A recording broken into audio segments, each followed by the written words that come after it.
currently in a deep crisis, yes, but it is not a crisis, a debt crisis. It is much more a crisis of market institutions.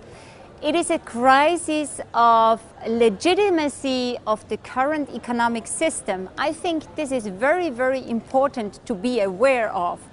And it is very important to be aware of that framing it as a debt crisis is framing it in a way to legitimize the economic policies that have failed, the neoliberal economic policies. This is a way to weaken the state, to weaken our common institutions.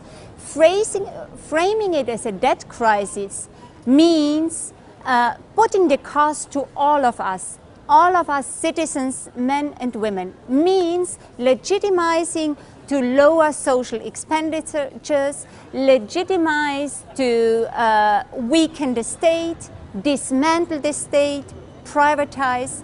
In short, it's a legitimization to continue the economic policies of the last decades, which clearly failed.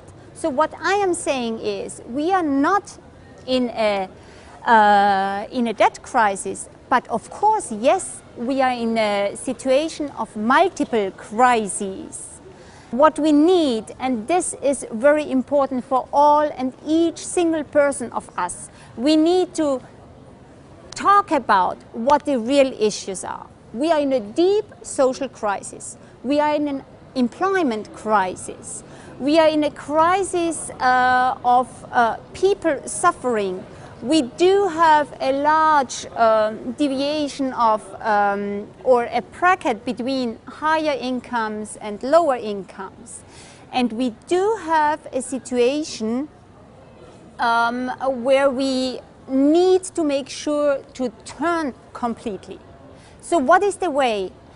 The European answer is the so-called economic governance package. What is it? It is a package of legislative texts negotiated in secret, which should make sure to continue neoliberal economic policies and even reinforce them. It is very, very, very important to know about the economic governance issue, because what is it? The European Union is deciding, and it will decide mid of September, on legislation that will for the next decades put states under pressure of cutting public expenditures, and cutting public expenditures again. And if this will not be done, and I'm not exaggerating, there is financial fines. So if states do not comply with economic policies, which are basically cutting expenditure and dismantling our economic and social rights, they would have to pay fines up to 0.5% of GDP, which is billions of euros. And the second part of the economic governance package is a package of macroeconomic surveillance, how it is called. But what is the content of this surveillance? The idea is that the bureaucracy, the European bureaucracy, European Commission, together with finance ministries, will watch out the type of economic policies and will decide whether member states, Spain, Austria, whoever, is doing good economic policies or is in an imbalance. But what are they judging as an imbalance? An imbalance is not if there is an increasing gap between rich and poor. No, it's not whether there is increasing unemployment. For the Commission, that's not the imbalance. The imbalance will be whether wages are too high, the current account deficit, whether the debt is too high.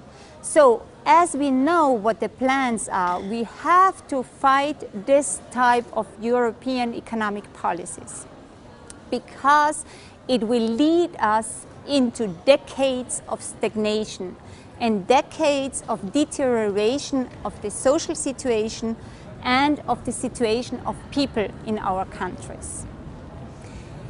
So what is the alternatives? Where should we go? I think it's very, very important to act together at the European level, but find different answers, not the current day political answers. There is different dimensions to it. One is democratization. The European Union is a dictatorship of bureaucracy, even though, of course, there's the European Parliament, but the way how the policies are going and are guided, it's in economic policy terms, there will be less to say for the European Parliament. So it's a question of democracy. We have to regain and say Europe is the people, and not how it is today. Europe is bureaucracy and Europe is the big business who has a say on it. So this is one strong challenge. But on the other hand, we have to change economic policies. At the European level, we have a chance to regain room for maneuver for national state policies. For example, if we agree at the European level to harmonize taxes, or at least to harmonize the basis of taxation, for example in terms of business taxes, we would regain a lot, because at the moment the European Union is constructed in a way that it's tax competition.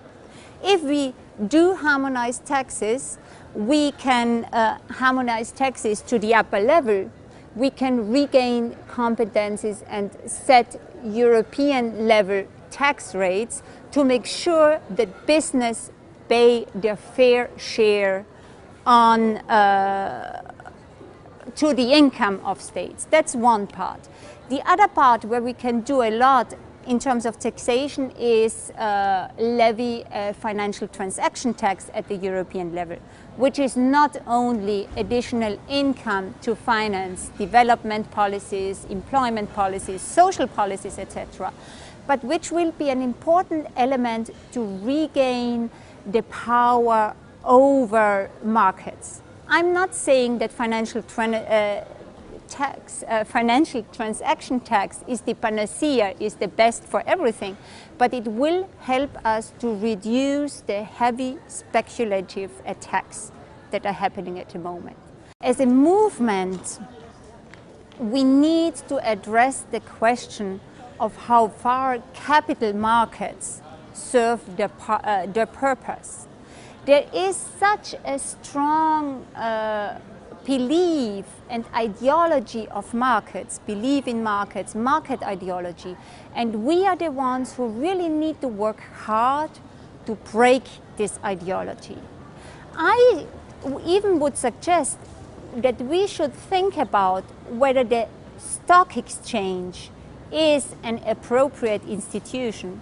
I do think that it actually brings more harm to the economy than a good thing. So I do think we should talk about abolishing the stock exchange.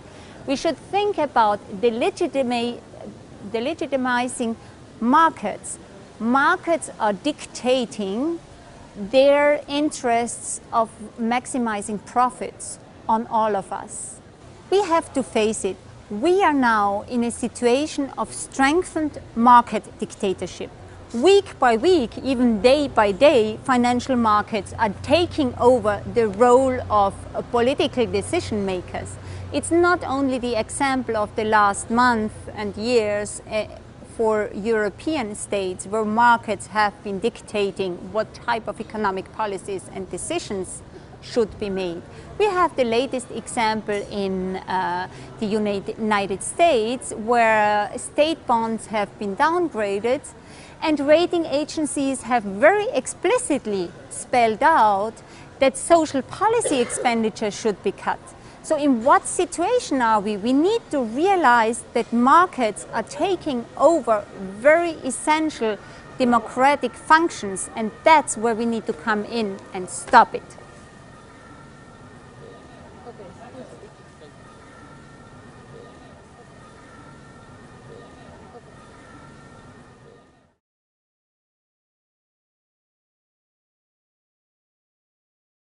Neoliberal economic policies.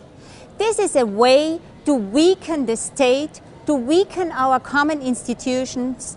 Framing it as a debt crisis means putting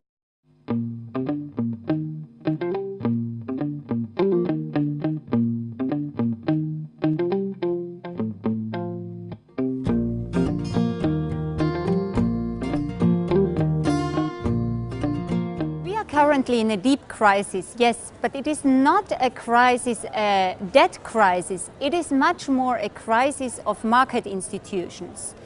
It is a crisis of legitimacy of the current economic system. I think this is very, very important to be aware of.